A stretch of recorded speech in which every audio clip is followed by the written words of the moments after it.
Hey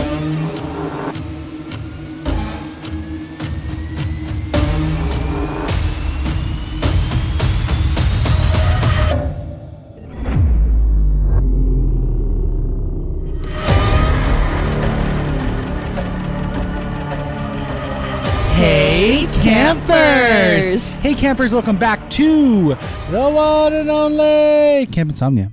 Hey. We are a paranormal and true crime podcast, and I am your head camp counselor, Zachary. And I am your head camp counselor, Devon. Hello. Hello. Welcome to hi. our beautiful faces again, except together. Yeah, exactly. So this is this podcast will be via video and audio. So if you're seeing us on video right now, hello. Hi. We're in the same room now. No, same room, same states. I can touch you. But yeah, so today we have some very ooky, spooky, dooky case for you guys. Yes. And for our returning listeners, welcome back to camp. Yeah. I'm trying to think. Is there anything on the news bulletin for camp? Is there anything of note? Well, I leave tomorrow. Yeah, you leave tomorrow. Did you have a good vacation? I did have a great vacation. Good. Yeah, so I've been here in California since the 18th. Mm-hmm. So I've been here for quite a bit. Yeah.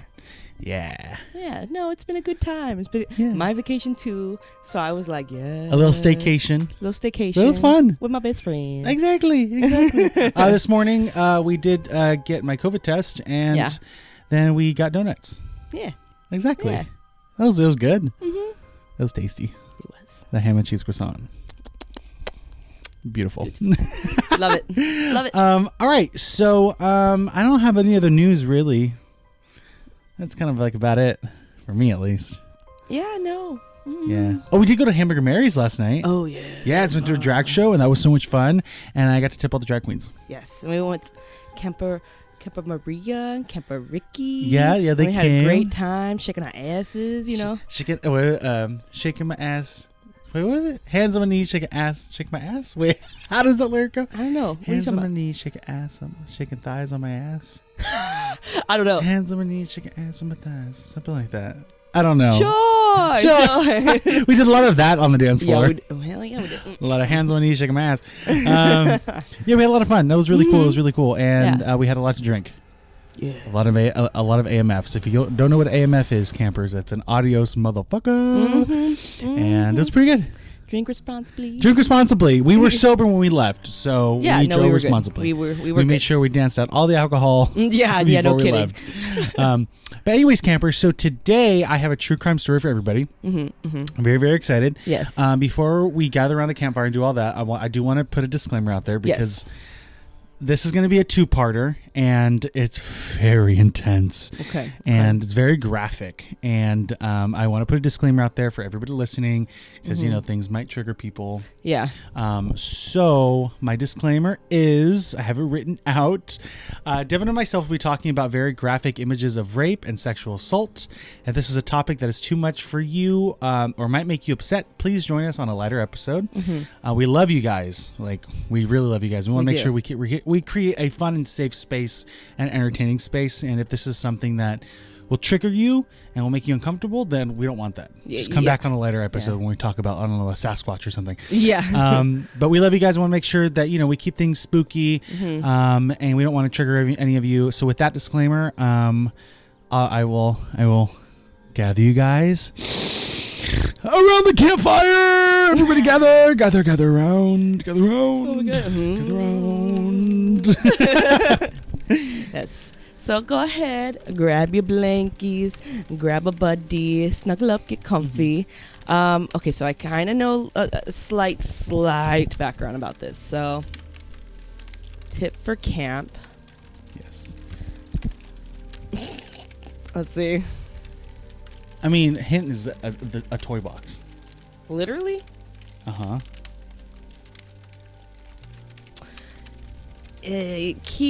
Always keep your valuables locked up in a safe place.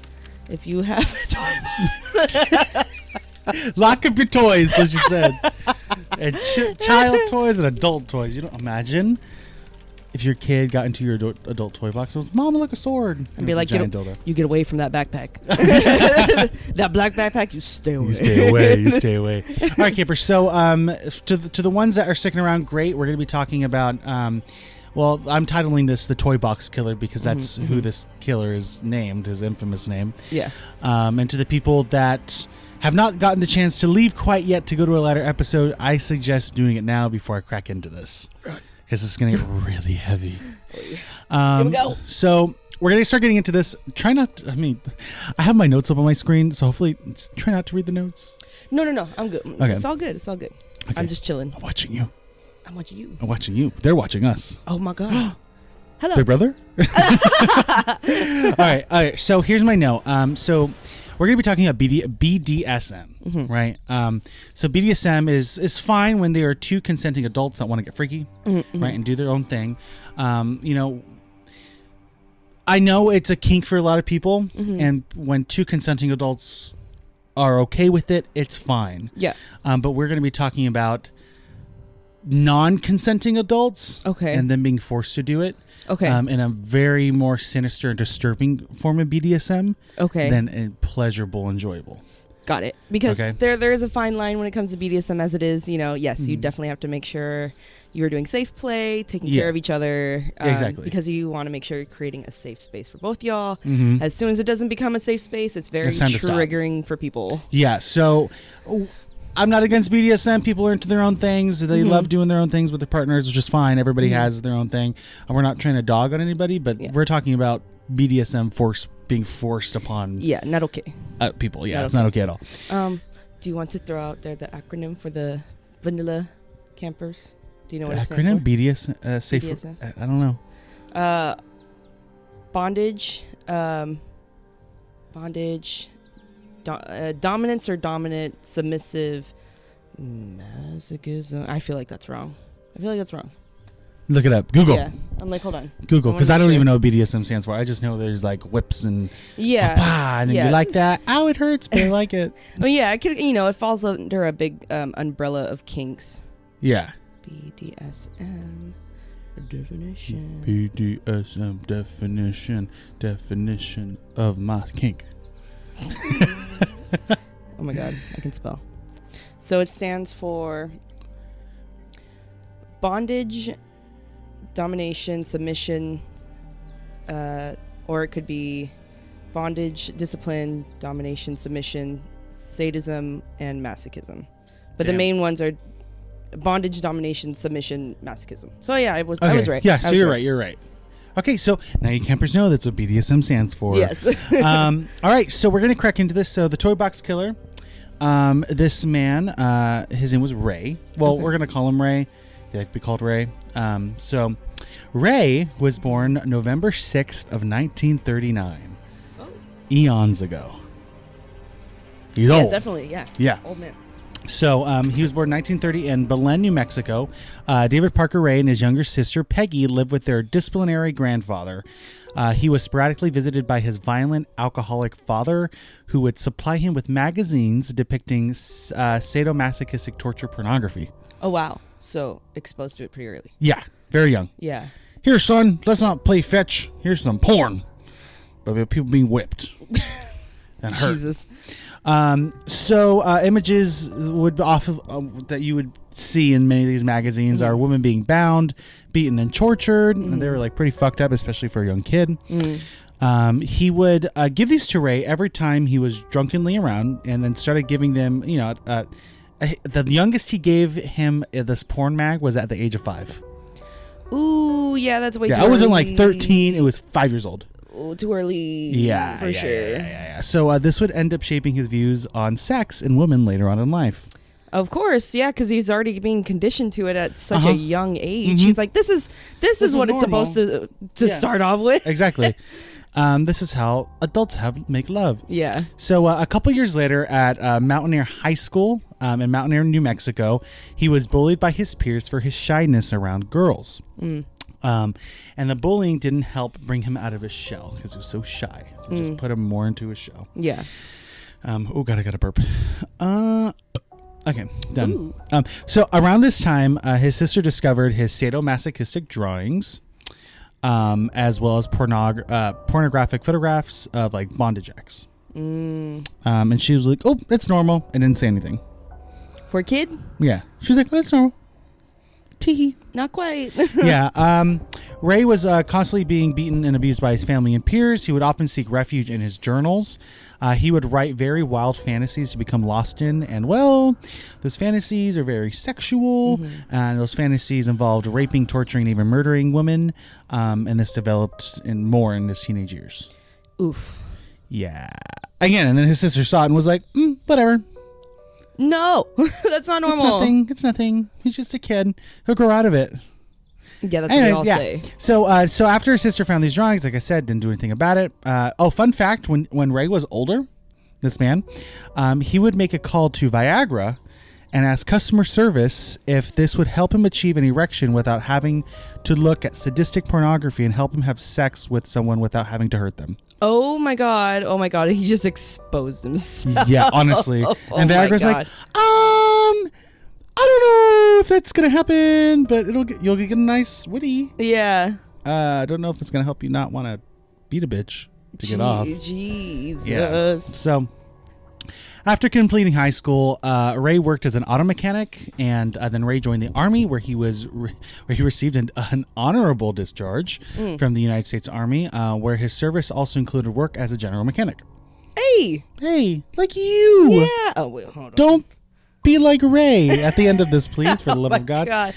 Help me, everybody. She's kept me here against my will. I can't even. She's whipping me. I can't even. Well, I mean, honorable discharge, he probably just finished his contract. Yeah. Probably nothing like crazy. No. And they didn't mention anything crazy either. Yeah. So Ray would then later start as a JK. Just kidding. Haha, rewind. Ooh. So after completing, I already said that.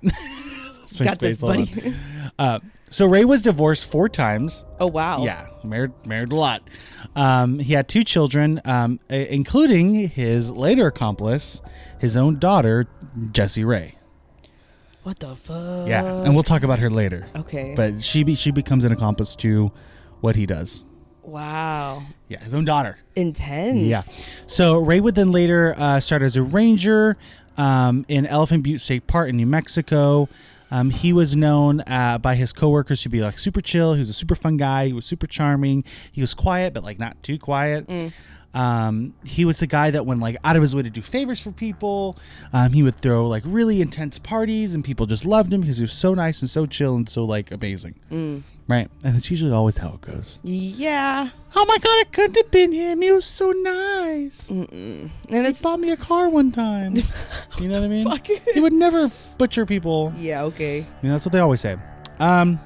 So they love this guy so much that when he was arrested for these later crimes we're going to talk about, his boss was like, "You didn't do these things. Like, there's no way." So when he was in jail before doing court and all that, his boss paid him for like PTO, paid time off. He's like, "There's no way you did this. I'm sorry, and you can't come to work. You're a good guy. This is impossible. So I'm just going to pay for your time off while you're away, because there's no way you couldn't have done this." What the fuck? That's how much they like this guy. He was so sweet and so nice. Crazy. Exactly. What a trip. Exactly. So, little did his friends and coworkers know that he was a sexual sadist that ended up doing very horrendous things. Again, BDSM is fine as long as you're with 2 consenting adults, and you know everything's good. Yes. But this guy does not do that at all. Ever. So, before we dive into the meat of this, there's another person that was involved in this case. And the case, in this case, he has like a girlfriend. Okay. And I love her name. It's Cindy Hendy. Cindy Hendy. This rolls off your tongue. Rolls off your tongue. So Cindy Hendy was Ray's younger girlfriend, who would then participate in some of the intense things Ray would be doing to others. Oh.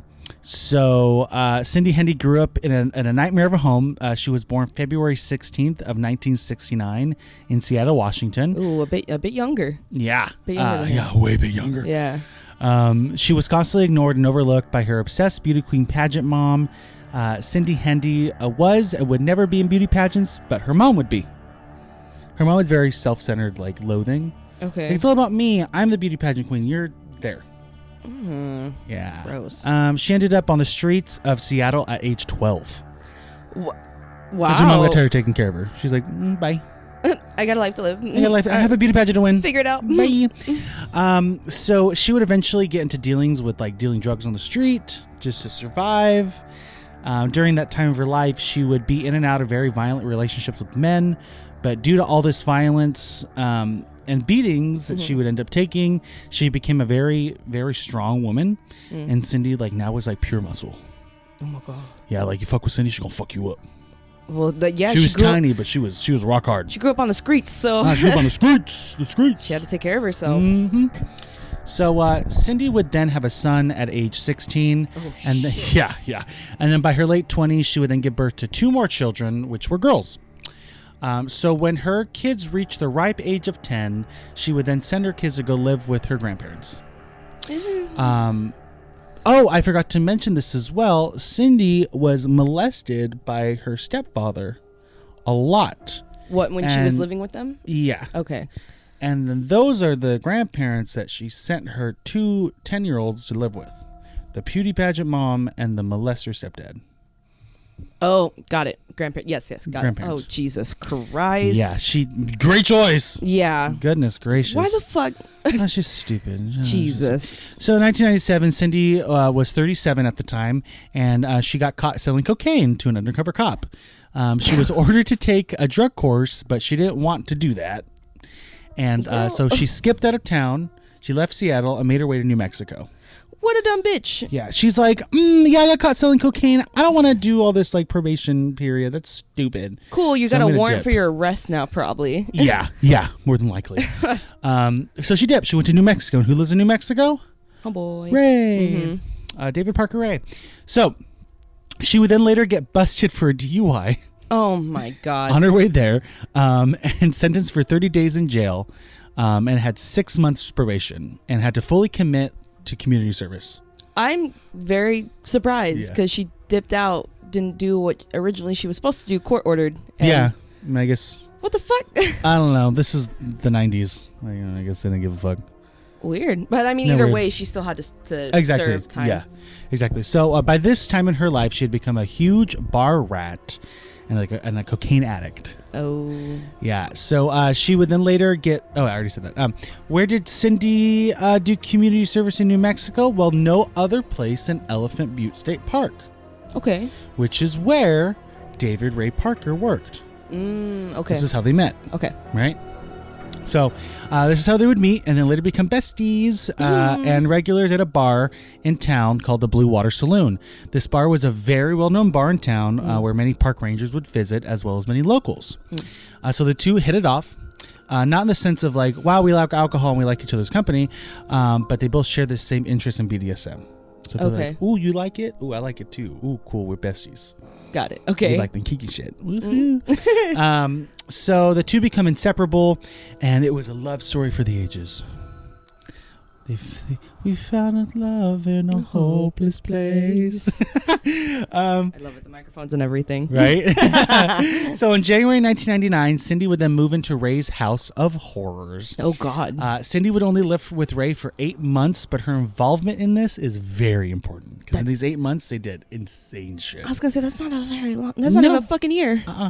Oh, my God. So before I get into all this crazy stuff with Ray...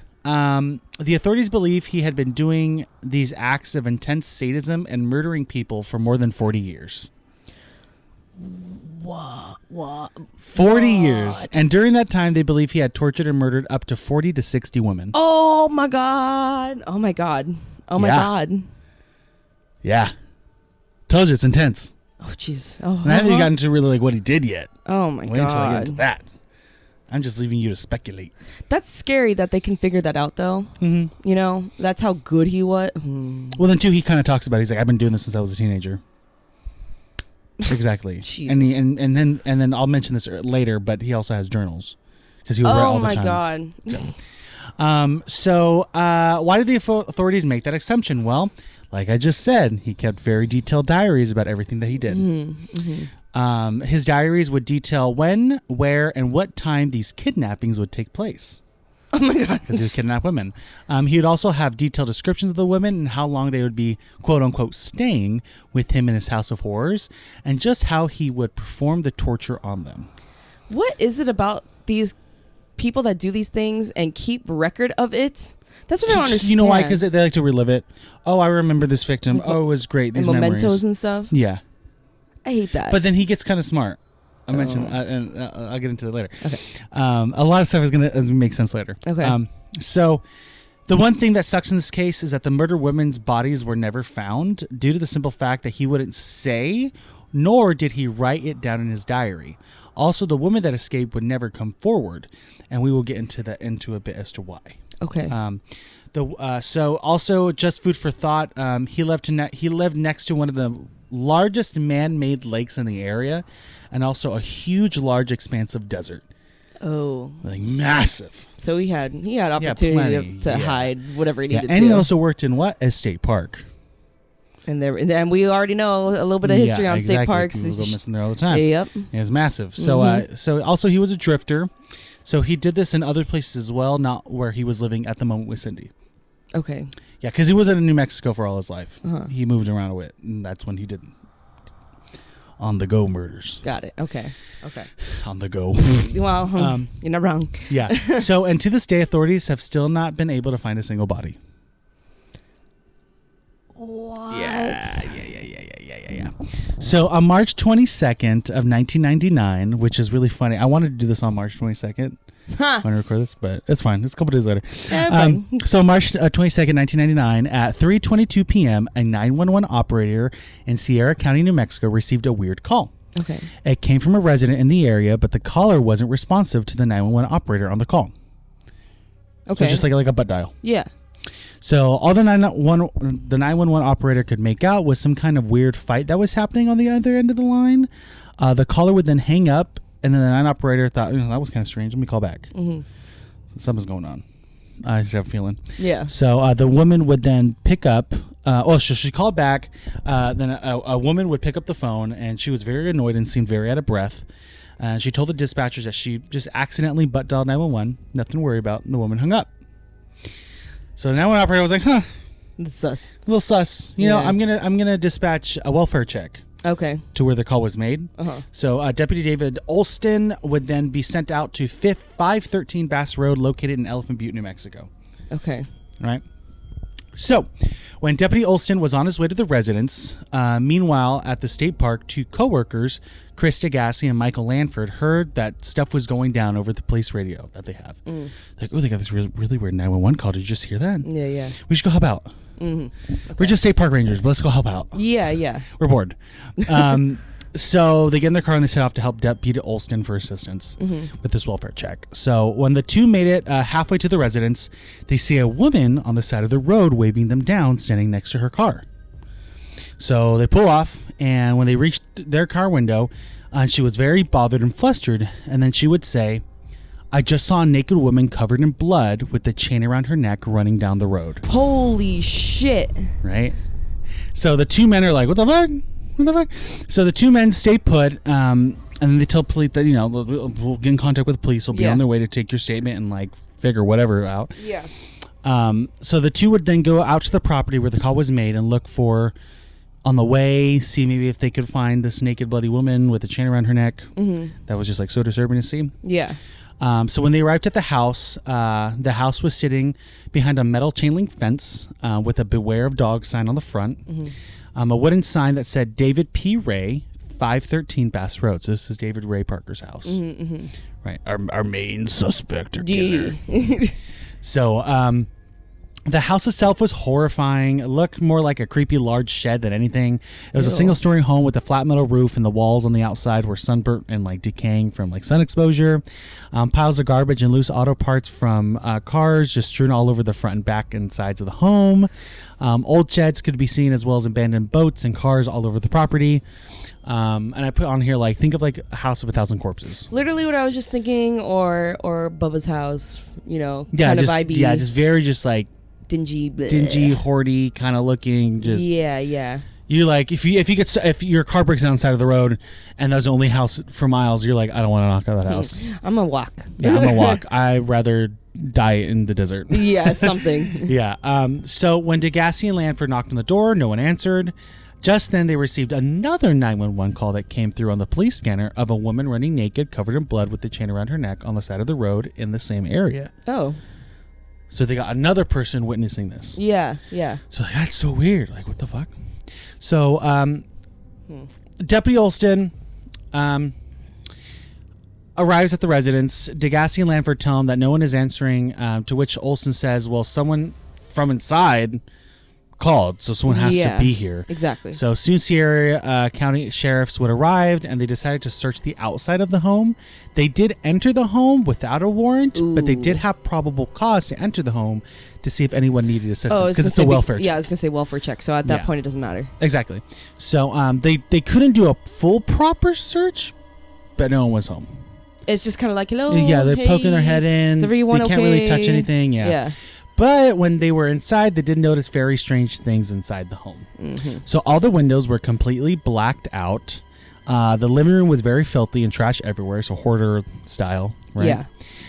The living room had a bed in the corner of the room, surrounded by broken glass and a broken lamp.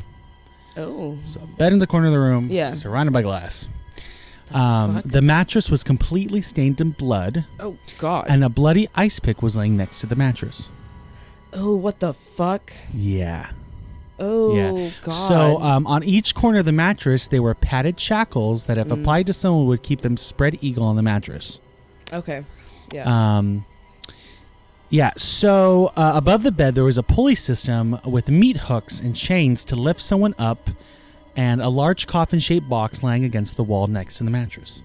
What the fuck? Yeah. When they opened the box, the coffin box, I had shackles and chains in it, and it looked like it was supposed to hold someone in place. Oh, God. Yeah.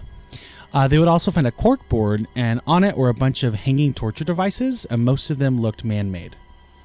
Wow. They're like handmade, yeah. Wow.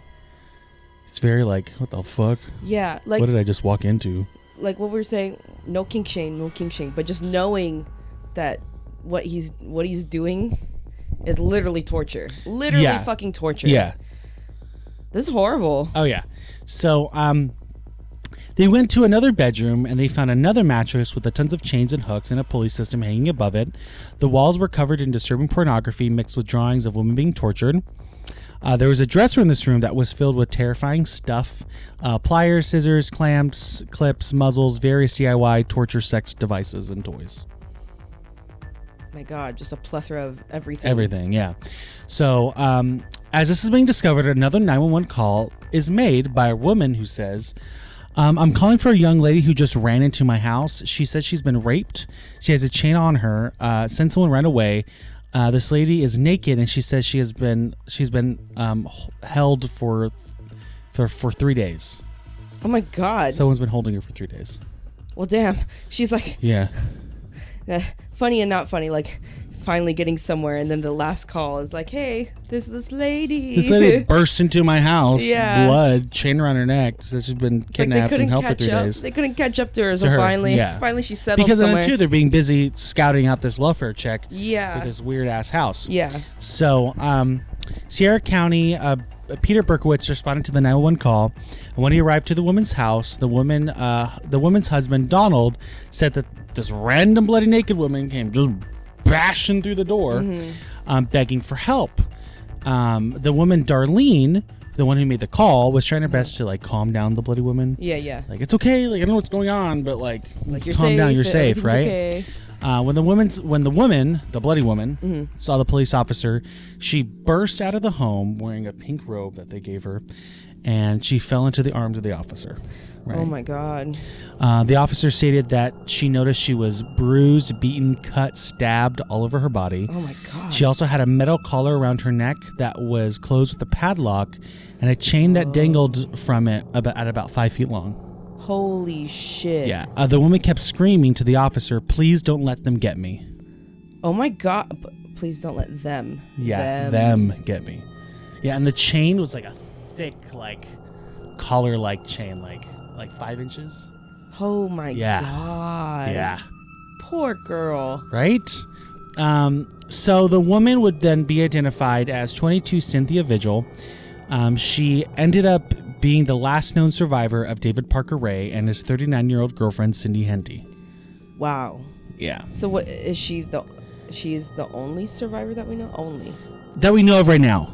Got it. Okay. We know of right now. So Cynthia was kidnapped by the couple just a few days earlier. Cynthia would then say that they chained her up in their home and she was viciously raped and tortured throughout her experience. At the time, she didn't know what address location she was in, but she did know their faces and knew that the people that were holding her went by the names of Dave and Cindy. All right. She would then point to one of the officers and say, "He was one of you." What? Oh, because he worked in the state park. Yeah. So he had the same uniform, and the uniform looked very similar to the police uniform. Oh, yeah. So they're like, "He's one of you." Mm-hmm. So they're of course very taken back by that. Yeah. Right. She thought that David was one of them. Mm-hmm. So another park ranger by the name of Brian Wilson. I spelled Byron where I put Byron. Byron Wilson was getting ready to leave for the day at this time when this was all going on. He heard the commotion about the bloody naked woman on the police scanner, as well as everybody else. Yeah. He knew the address they listed where the 911 call came from. That was another park ranger's address. So he went out to go help and see what was going on. So, God, they must not have anything to do at this park. I guess not. I mean, was it New Mexico? New right? Mexico, yeah. Yeah, I mean, it's just not really anything goes on much over Yeah. there. I don't know. Like, So on his way there, he happened to pass a cream-colored motorhome, and the people that were driving were David Parker Ray and his girlfriend Cindy Hendy. So as he's on his way to that 911 called property, he's passing by a motorhome, and oh shit, there's Ray and Cindy just driving. Hey guys, how's it going? Right, and then kept trucking on.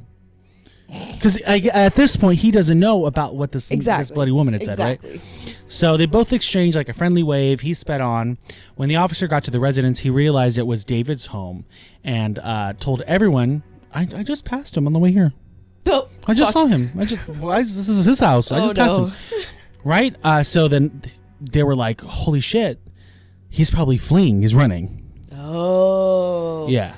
Yeah, because his homegirl girl got out. Yeah. They're running, so they immediately we gotta intercept them. So they blocked off a lot of the roads around that area, and they blocked off of course Main Street, like downtown, basically. Yeah. And that's where they were hiding, in downtown. What of all places, fucking idiots! I know. I put that in the. Oh my god! Why not just keep driving? Why would you hide downtown? Y'all are acting like some sort of amateurs right now. Literally. So the same guy that saw him on the road was the one who convinced them to pull over because he ended up finding them. They were both then ordered to step out of the vehicle, and David Ray calmly said, "This isn't necessary." David Ray was then immediately arrested, and then they went to arrest Cindy. They found her bleeding from a huge gash from behind her ear. Oh. She was then taken to the hospital for her wounds, but was still very arrested. David Ray, on the other hand, wasn't taken to the county jail, but taken to a Richard R. Cooper Boat and Safety Training Center. What the fuck? They did it because it was close. It was close in proximity to them. Okay. But also it had better resources than the police station. Okay. I don't even know how the fuck that happens, but interesting. A boat training center has better resources than your police department. Okay. Interesting. It's I don't interesting. So due to them being in such a small town where nothing ever happens there or to anybody there, they reached out to the New Mexico State Police for help and guidance. Yeah. This is big. Yeah. Right? So the state police criminal investigator, Wesley Lequestar, arrived at 6 p.m. to the place where they're holding David Ray. He told everyone not to talk to David Ray. No one say a damn thing to him. Oh. Be quiet. Let me talk to him, right? Oh, because it's more serious business at this point. Exactly. So he told everyone not to talk to David Ray and instead turn their attention to Cynthia Vigil, the woman who escaped. Let's interview her first. Okay. Right, the woman who was bloody and naked with a chain around her neck. Yeah. So Cynthia was at the hospital the whole time while this was going down, right? Getting treated for her wounds. All she could repeat to the hospital staff and to herself was, "I'm safe here. I'm safe here." Oh, yeah. Poor girl. She hadn't eaten anything for days, and every time they would try to feed her, she would just throw it up. Oh. She was covered head to toe in gashes and bruises and cuts and stab wounds.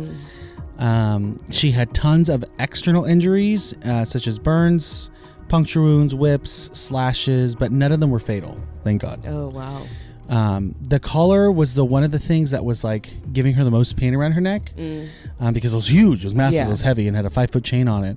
The hospital staff had to bring in a maintenance man with bolt cutters to get the metal collar off around her neck. When he cut off the collar, she immediately grabbed onto it and chucked it across the room. Good. Yeah, she was like, "Get this off of me! Fuck this shit." So let's get back to the crazy people. Yeah. So if you remember correctly, when they pulled over the mobile home, Cindy stepped out to reveal she had a huge gash wound behind her ear. Yeah. Right? She was bleeding. Like, "What the fuck happened to you, bitch?" Yeah. So then they rushed her off to the hospital. The same hospital that Cynthia was at. Oh, no. Because it's a small town. There's only one. Oh, my God. This sounds like a recipe for disaster. Yeah. Oh. So then they would escort Cindy Hendy right past Cynthia in the hospital. Oh, my fucking God. Oh, my God. Yeah. So Cynthia then saw her and freaked out. Hell yeah. Yeah. Full on panic mode. As she's already saying, like, I'm safe here. And then sees the fucking one of the her people. Perpetrator. Oh, my God. So she's like full panic mode, right? And then she just starts screaming, "That's her! Don't let her in! She's here for me! She's here for me!" Oh my God! What? Yeah. Okay, I'm sorry, but what idiot police? For that move? Yeah, oh my God! So Cindy then gets to her room. She's informed the hospital staff that she got a gash from being hit over the head with a lamp. Oh, there's a broken lamp. Yeah, exactly. Then they treated her wounds, and then she was released back into police custody. Good. As she walked back out, they passed by Cynthia's room again. Oh my God! Right? Cindy then stopped at Cynthia's room. Oh no! Pointed at Cynthia. Oh no! And said, "That bitch should get checked out because that bitch is on heroin." Right? What does that fucking matter? Yeah, exactly. Well, it'll mean something later. Okay. Little things mean later. It'll all make sense. Like it'll all interconnect, and you'll be like, "Oh fuck, that's why they said those things." Okay. So she said that bitch should be checked out because that bitch is on heroin. So she was then brought back to the training center where David Ray was being held. Okay. Right. So they wanted to get Cynthia to give them as much detail about herself and what happened ASAP. Right, the victim. The sooner the better before things started to get fuzzy. Yeah, exactly. So Cynthia would then go on to say that she and her mother didn't get along at a very young age. She ended up working on the streets, selling drugs, and then getting into sex work to make ends meet. Almost similar to like Cindy Hendy. Yeah, exactly. She openly admitted that she was a heroin user and she had used it days before her abduction. And this will come back into play as to why Cindy Hendy yelled at Cynthia that in the hospital later. Yeah. So this is what Cynthia told the police about her abduction. Okay. All right. So March 20th, 11 a.m. Okay. Cynthia had been walking to a restaurant in Albuquerque, New Mexico. She was passing through a parking lot and happened to pass by someone that she was familiar with, like a friend, really, an acquaintance. Yeah. This guy pointed to a motorhome nearby and told her that there was a man in that motorhome that would like to hire her for her services. Right? She was like, "All right, cool, money. Let's do it." So Cynthia was strapped for cash at the time, so she went for it. She went over to the motorhome and described David Ray as being older, tan, and wrinkly skin. Okay. I'll show you a picture of him. He's pretty ugly looking. Leathery? Yeah, leathery for sure. Yeah. That's a good way of putting it. Yeah. Leathery people. So she described as being, older, tan, kind, wrinkly skin. He had slick black, greasy hair with a bushy mustache, which is literally the exact description of David Parker Ray. Ray would then have her enter into the motorhome. They would discuss price and then would introduce himself as Dave. She would then say he was very normal, nice, and charming. Once they left the parking lot, David Ray would soon show her a badge and would tell her that he was an undercover cop and she was under arrest for solicitation. Yeah. So she's like, fuck. Like, I got caught. Yeah. Damn it. I'm going to prison. I'm going to jail. For the prostituting. For the sex work. So when he did this, Cindy would then appear from behind a curtain in the motorhome and snuck up behind her to handcuff Cynthia. Oh my fucking God. Yeah. I'm a cop. And then Cindy's just like, hello, motherfucker. And then, the fuck? and then handcuffs her, right? So Cynthia then... so hold on. Yeah. So Cynthia tried her best to fight off Cindy. She's like, you're not going to arrest me. But she lost. David Ray would end up pulling over to help put the handcuffs on Cynthia. Right. So Cynthia got out of the motorhome at some point. But David Ray caught up to her and handcuffed one hand. Like, he was able to get one. Like sling it on, yeah. Yeah, sling it on, and then just dragged her back to the motorhome. Oh my God. By her hand. Oh. Yeah. So, David Ray tried to handcuff her to a pipe that was fitted in the back of the RV, but he couldn't do it due to Cynthia fighting. Right, the extra one. Cindy got annoyed with this and took out a cattle prod and threatened Cynthia to stop. Oh shit! If you don't fucking cooperate, you're getting this cattle prod, and you're gonna get zapped. Yeah, and zapped hard. Yeah, those things are meant to fucking take down, but stun big ass cows. Exactly. So to a human, that's gonna hurt. Yeah, for sure. Immensely. So they ended up handcuffing her to a pipe in the back of the RV. And then they were back on the road as Cynthia was handcuffed to a metal pipe in the back of the RV. Oh my God. Right. So she's just stuck back there.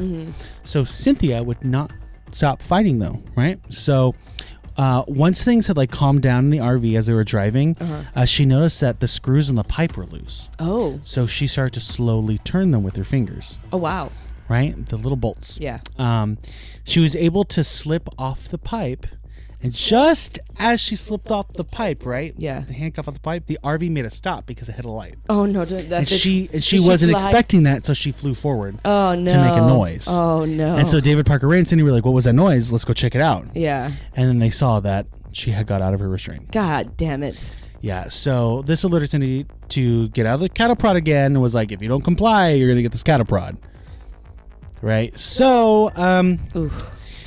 They would then strip Cynthia naked, duct tape Cynthia's mouth, and handcuffed her to another pipe in the motorhome. Cynthia would then say the drive was for a very long time. At one point, they did make a stop at a gas station, and Cindy got up with a gun and put it in Cynthia's face and said that if she were to scream or make any kind of noise, that they would kill her right there. She's like, I don't think these are cops no more. Yeah. Yeah, I don't think... Where's the station? Yeah. We're going to the station? So when they finally got to David Ray's home, they were 150 miles from where they had abducted her. Holy shit. Yeah, so far. Far. Fuck, I wonder how many cities they like crossed over and everything. Oh, tons probably. That's insane. So they pulled over. They pulled the motorhome directly next to the front door. Okay. So when they pulled her inside, she wouldn't get a clear visual of the home or the surroundings. Okay. Yeah. So they also shackled her by her ankles so she couldn't run. She was then walked down the home's hallway, which was described as having brown striped wallpaper. This then led to a bed in the corner of the room, and this is where the metal collar was added around her neck. The 5-foot chain was connected to a hook in the ceiling above the bed. She was then forced down onto the bed and then chained and shackled to the 4 corners of it. So like spread eagle, spread eagle. Oh my god. She's not moving. Oh my god. And then with the chain being above the bed and not like on a post or something, there's literally nowhere, even if she were to get up. That's it. Bed. Yeah. That's horrible. Yeah. So then they blindfolded and then gagged Cynthia. I'm surprised they didn't do that before they brought her into the house so that she couldn't see shit. Yeah, I mean, true. Yeah. Yeah, it's true. I don't know. Well, they fucked up. Now, so they blindfolded and gagged her, and this, and then it went like very quiet. Okay. And then all she could hear was shuffling around the room. When suddenly she heard a tape recorder come on. What the hell? Now, okay, when I did this part of the research, I read through the entire transcript. I cried a lot because it's very intense, and just imagining what these women had been through was just it was a lot. So I'm gonna read what this tape recorder say? Because what he would do is when he would kidnap you and blindfold you, do everything that he just did to Cynthia. Yeah. He had a tape recording, almost like Saw, like, hey, I want to play a game. Oh my God, it's already like pre-recorded and everything. Yeah. What a and he would sicko. detail everything he was going to do to you. Oh my God. Oh my God. Yeah, and you're blindfold gagged, chained to a bed. And this is all and you're you just hearing. hear, that's all you hear.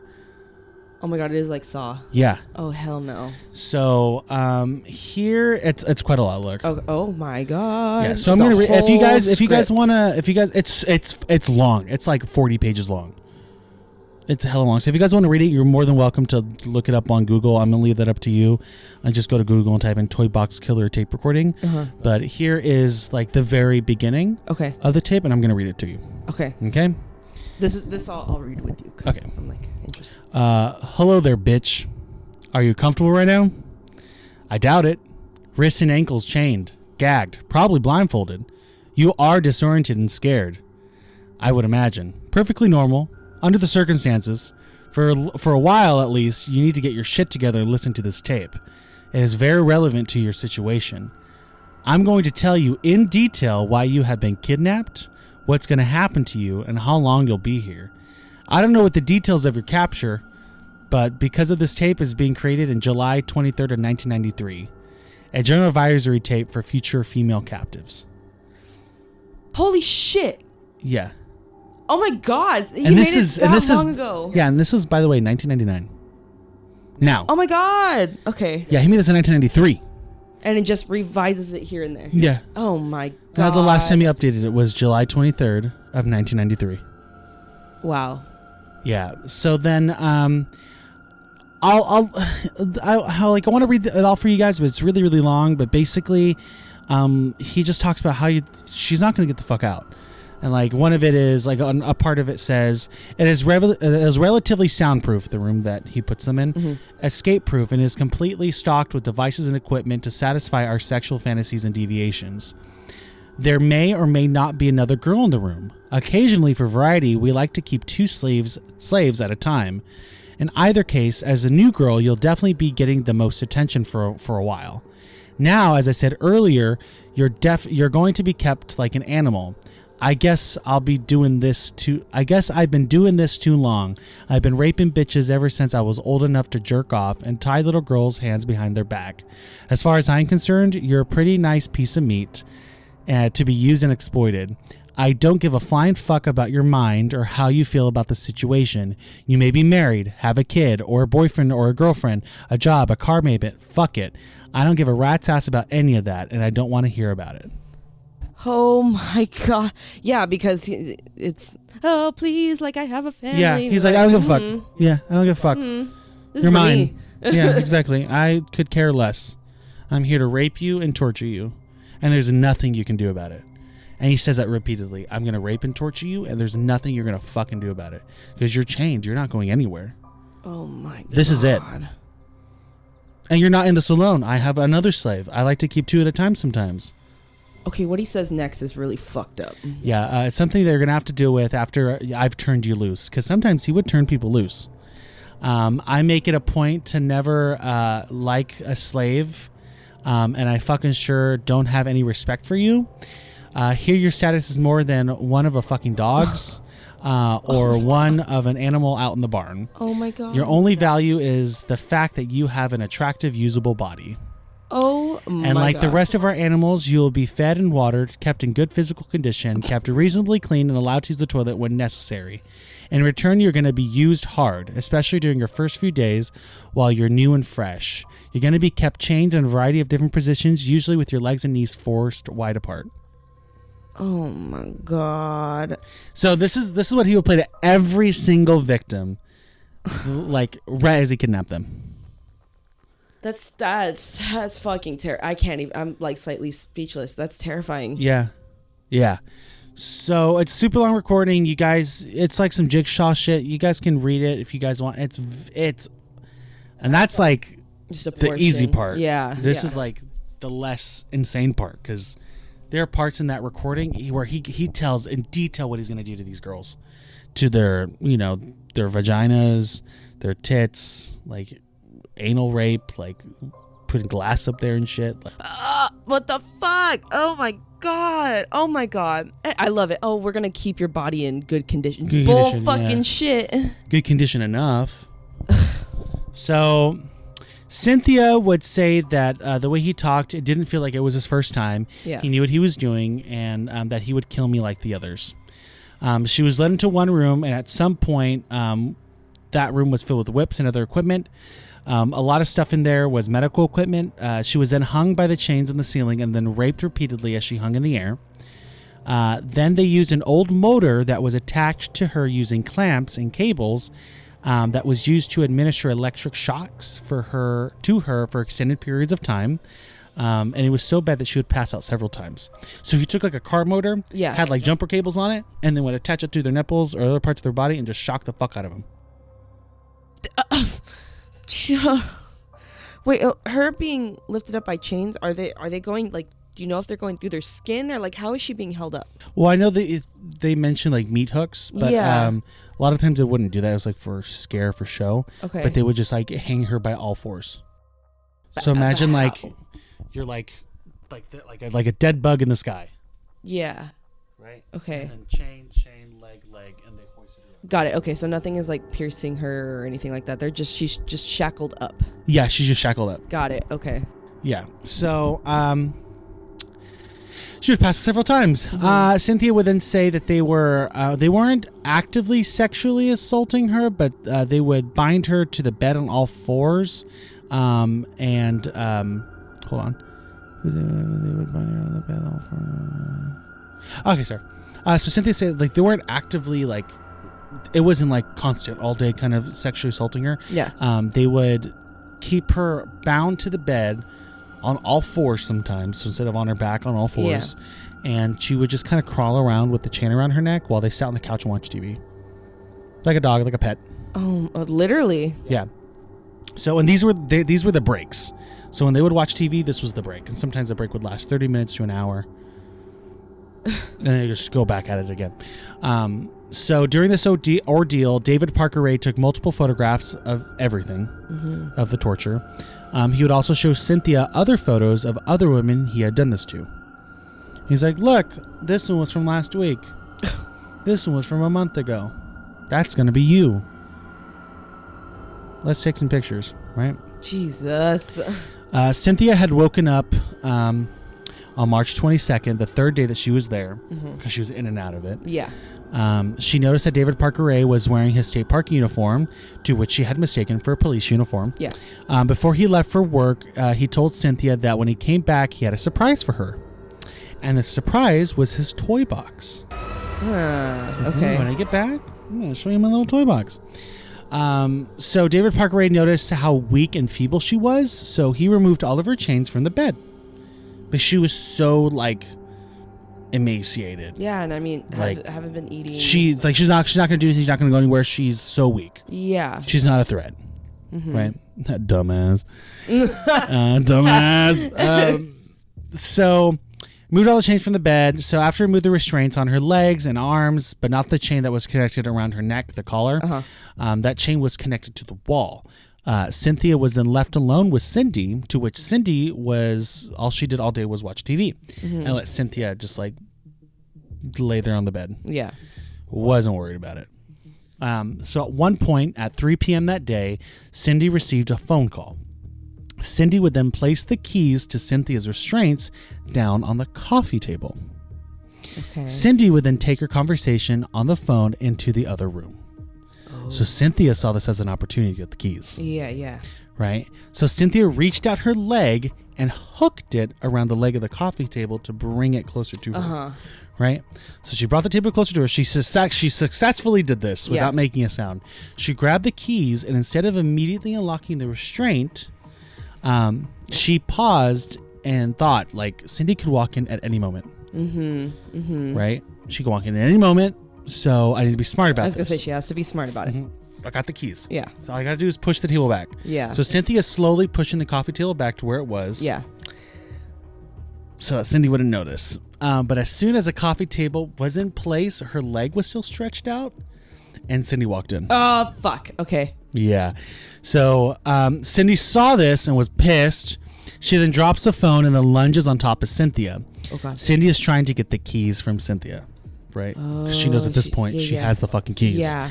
I'm Cindy. I'm the abuser. I need to get the keys back or else I'm fucked. Yeah.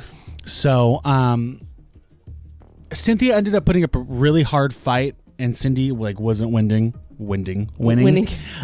So Cindy gets up and smashes a lamp over Cynthia's head. Cindy smashed the lamp on Cynthia, the victim. Oh, I thought Cindy had... okay, sorry. Okay.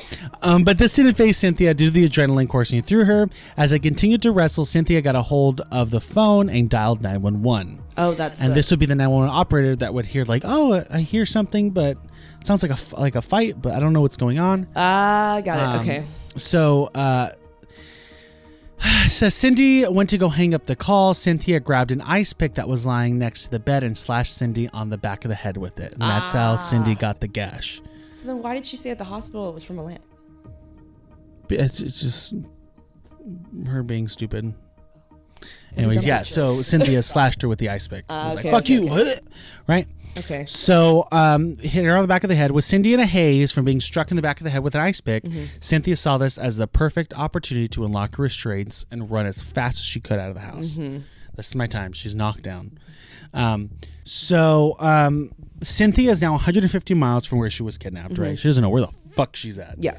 All she can see is just desert and road. It's in the middle of nowhere.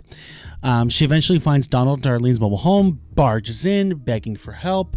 Darlene would then make a statement later on that Cynthia's wrists looked like hamburger meat. Oh. Because of the restraints she was wearing for so long.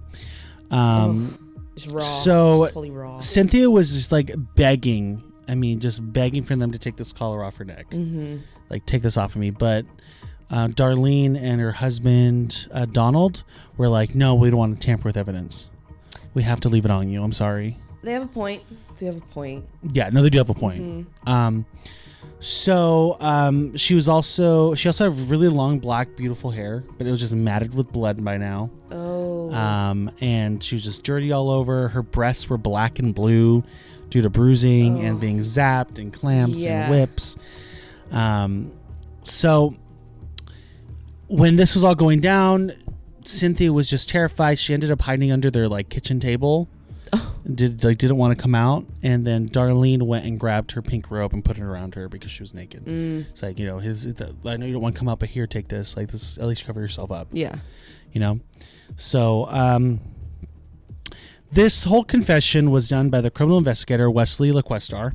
After hearing her harrowing story, it was now time to talk with David Parker Ray and Cindy Hendy. So we got the victim statement. Now we got to get these crazy two fuck statements to, I don't know. How would they even get out of this one anyways? Exactly. Or get a confession out of them. Yeah. They've already been caught. Was there. Yeah. Plenty of evidence. Yeah, plenty of evidence. Yeah. Was at this mobile home. So they both claimed that they did not. Oh no, they both claimed that they did kidnap Cynthia. They did. They kidnapped her, but for the sole purpose of kicking her heroin addiction. Shut the fuck up. Right? And that they chained her up to get her through the super rough withdrawal period. Shut the fuck right? up. Either way, that is not fucking humane. Yeah. And everything that she experienced was a hallucination. Shut because of the withdrawals. No. Yeah. No. So the cops were like, that's stupid. Yeah. That's a bad alibi. They're like, no, assholes. We just saw your entire house. Yeah. No. Blood. Torture ice picks, torture devices. Yeah. No. So David Parker Ray and Cindy Hendy were charged with 1 count of kidnapping, 1 count of assault, and 1 count of criminal sexual penetration at 2 counts of conspiracy. After they were charged, they were transferred to Sierra County Criminal Detention Center. Okay. And that is when the two stopped cooperating with police. Oh. So March 23rd, at 7:20 p.m., the search warrant for David Parker Ray's property was officially approved. Okay. So the next day. Yeah. So this double wide trailer was hoarder level gross and filthy. Yeah.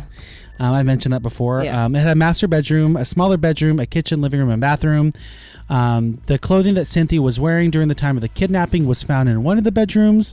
They also found 401 other items that did not belong to David or Cindy. Oh. Those items were the items of tons of women's jewelry and clothing. Figured, yeah. Yeah, which is... It makes 401 random things belonging to women. It was them kidnapping multiple women, and those are their shit. Oh my god.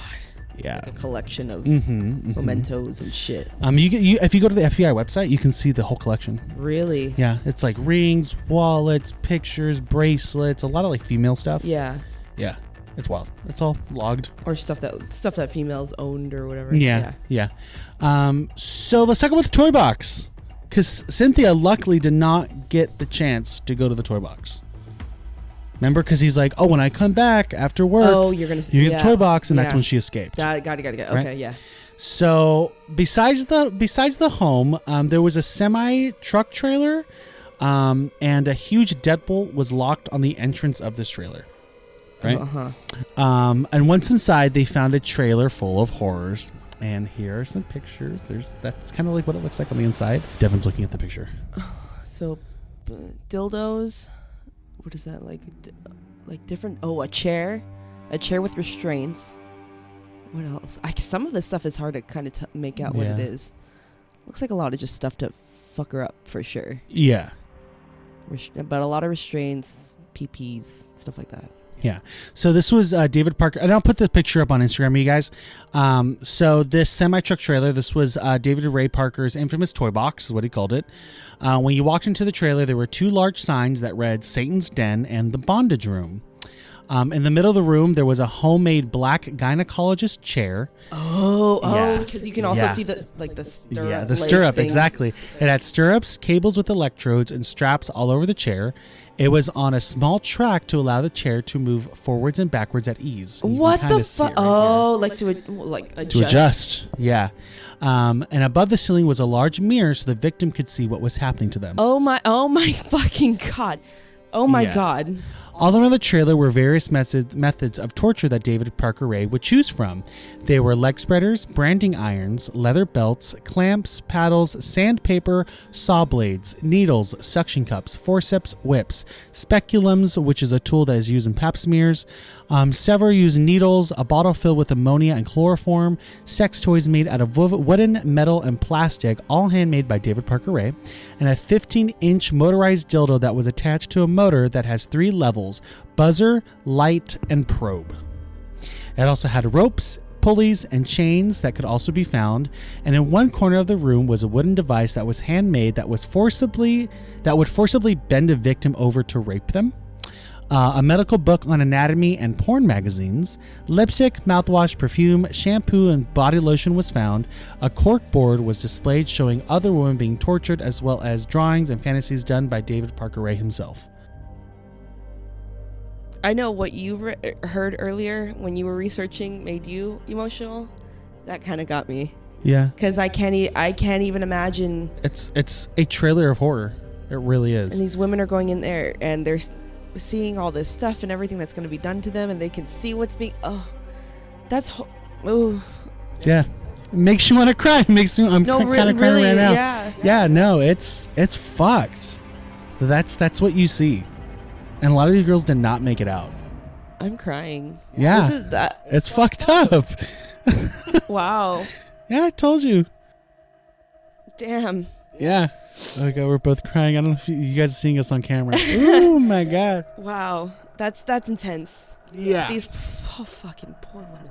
Yeah, it's fucking intense. Wow, and she didn't. I mean, she went through all that torture as it was and didn't even get there. Didn't even get there yet. Yeah. I mean, thank God it's not like anything other stuff she did wasn't as bad, but it's still bad. Oh, fuck.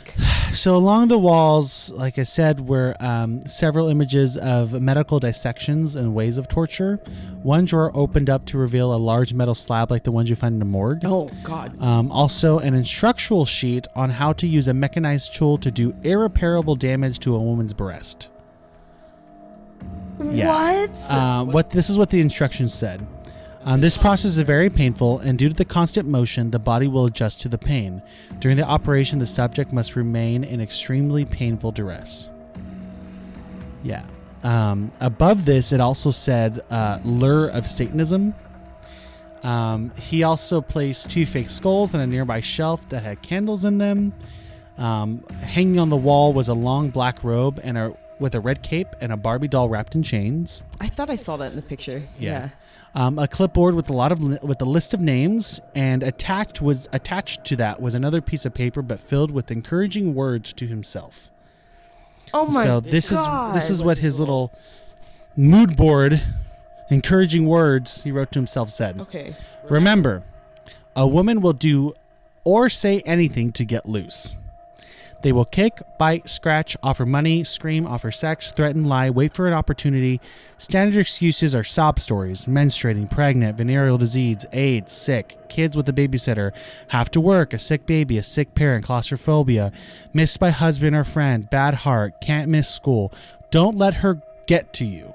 If she is worth taking, she is worth keeping. And she must be subject to hypnosis before the woman could be released safely. Never trust a chained captive. This is what I find really interesting, though, about this. It's literally to convince and remind himself to make sure he doesn't have any emotional attachment, no emotions towards any of this, which does prove that this sick fuck still does have something there to say, hey, this is bad, what you're doing is bad, you're doing something to someone, they're hurt, you know. It's like he has to literally remind himself. How insane. It's fucked. So as well as that, beautiful, encouraging words to himself, I guess. An old TV was mounted above / like behind the chair with a video camera aimed down at the chair. So right behind the chair, there's a TV with the camera mounted looking down. So you see the girl and what's going on. So it's recording. But at that angle, it's behind her. So isn't it mostly just getting the view of what he's doing? Exactly. So the entire trailer was soundproof, so no one could hear from the outside at all. So soundproof. God. So due to this new discovery, they needed real help. Like, we need the FBI. Because like this is nuts. This is even for New Mexico State Police, who were like, I don't know what the fuck to do. This is way out of our league. Because they don't know how many other women they've done this to, or how to many even people died. Like, who knows? How to just go about it. Just go about it. Just even like how do I log all of this? Like because who knows too how much more incriminating evidence they have in that trailer. Yes, they everything is there. But they could also get all that stuff tested. Exactly. Yeah, they can find out. So they called the FBI. Good. Right? So a behavioral scientist and investigators were brought in to talk with David Barker Ray and Cindy. And at this point is when Cindy began talking. Because remember, they weren't cooperating. So Cindy started to talk. Cindy agreed to be interviewed by the behavioral science unit. She stated that she did know David was kind of a gross and sick dude. I guess it's kind of gross. Bitch, I knew that. You lived with him. I know. And he had informed her about all the crazy shit that he had did in the 30 to 40 years before they had met, before the 8 months prior. He told her everything that he did. Oh, okay. Right? I mean, I don't see why not. They're fucking doing this shit together, so. Exactly. And this is where I leave part 1. Oh! Yeah. Wow. Okay. Yeah. Right before she starts. Oh shit. Blabbing. Okay. Yeah. So in part 2, we're gonna dive into more of like Cynthia, right, who escaped, but also the woman who escaped, because sometimes he would let some of these girls go. Oh yeah. Yeah. And also the people that he murdered and what he would do to them, and then his later accomplice would be his daughter, Jessie Ray. Oh, yeah. Yeah. Plus, what happened after Cynthia's escape and what came next for Cindy, Hendy, and David Barker Ray, and who did he murder and what was on the tapes he recorded, because he recorded video tapes. Yeah. And that's the end of part 1. Wow. For the Toy Box Killer. Wow. That was fucking intense. It's intense, right? I told you. Oh my God. Oh my God. Yeah. Oh my God. Mind you, he's been hinting this at me about Yeah, I have. what this story kind of entails.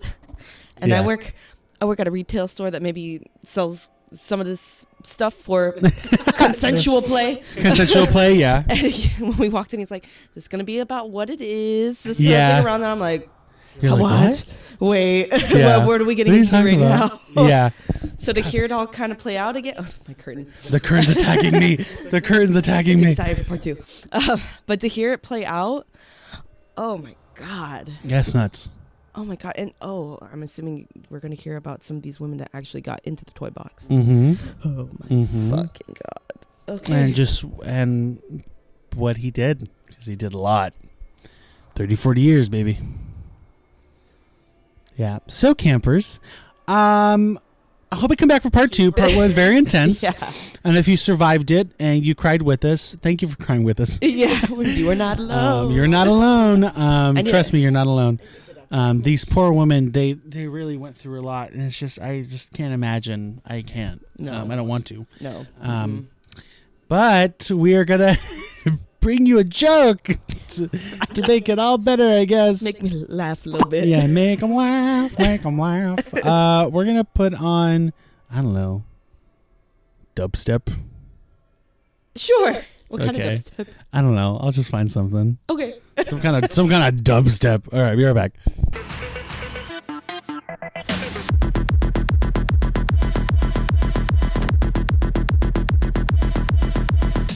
And we're back, campers. I have a couple dad jokes. Okay, good. I thought it'd be kind of nice to, yeah. Dad jokes are always the best. So Yeah, dad jokes are always the best. Yeah. Exactly. So what kind of car does a sheep drive? Sheep. Uh-huh. Sheep. What kind of car does a sheep drive? Oh, a Lamborghini. Exactly, a Lamborghini. Yeah. There we go. Hey. Okay. What do you call a toothless bear? A toothless bear. Mm-hmm. I don't know. A gummy bear. That's good. I like that one. All right, campers. Thank you for tuning in. Part 2 will be up after this. Yeah. I asked Devon, I'm like, should I do my other story so you can get a break? She's like, no, I gotta hear part 2. We gotta know. I gotta know. I'm sure you guys are like, I gotta know too. Yeah, because what happens is wild. But yeah, so come back for part 2 of the Toy Box Killer. And oh yeah, make sure you follow us on Instagram at Camp Insomnia _podcast. and you can find our link tree in the bio that has like everything to everywhere. Yep. And also please leave us a good review on Apple Podcasts or Apple iTunes, because I know you can do that, or leave us a comment on YouTube. And what did we ask earlier for them to do? It was about parents in the situation. Oh, that was last episode, one, wasn't yeah. it? I don't know. What's a question we can ask your campers? Who's visited New Mexico? Tell me in the comments if you've ever visited New Mexico before, because you're in the same state as a crazy person. At least, yeah. Yeah, at least it's crimes. Mm-hmm. Anyways, thank you guys for listening, and we will see you next time. Good luck trying to sleep tonight. Yep. Good luck trying to sleep tonight. And remember, always consensual sex. Exactly. No means no. No means no. No means no. Yes. Yeah. All right, bye, guys. Bye. Bye. It's fucking. This is fucking Jay.